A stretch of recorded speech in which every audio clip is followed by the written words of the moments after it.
Сәлеметсіздер ме? Бүгін біз сіздермен пиццаның нағыз рецептісімен бөлісетін боламын. Ол үшін алдымен бізге 180 грамм жылы суымызды құйып аламыз. Оның үстіне 10 грамм құмшекер және 10 грамм тұзымызды қосып, ергенше жақсылап екеуін араластыратын боламыз. Енді оның үстіне 8 грамм ашытқымызды қосамыз және 35 грамм зәйтүн майы, оливковый масломызды құйып, жақсылап араласқанша қоспамызды араластыратын боламыз. Сұйық маймен ауыстырып құюға болмайды, тек зәйтүн майы болса пиццамыздың қамыры керемет болып шығады. Енді осы қоспамызды 360 грамм ұнымыздың үстіне құйып, жақсылап қамыр илейміз. Артық ұн салмаймыз. Осы қоспаны жақсылап араластырамыз. Жұмсақ қамыр болып шығады май құйғаннан соң.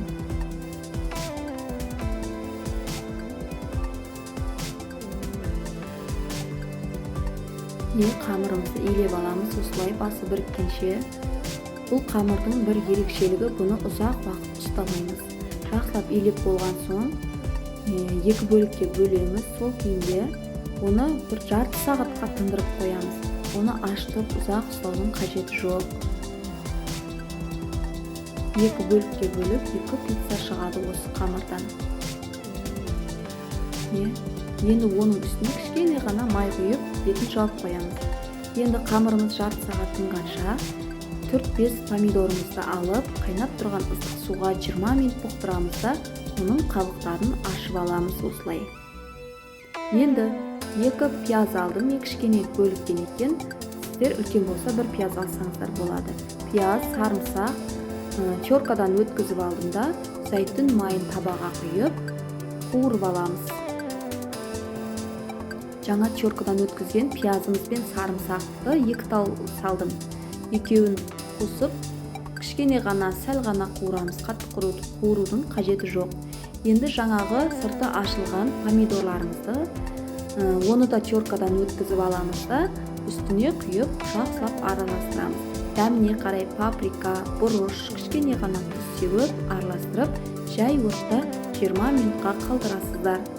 Енді 20 минут 15 минуттан кейін ашып қарасақ, суы тартылып, не осындай соус дайын болады.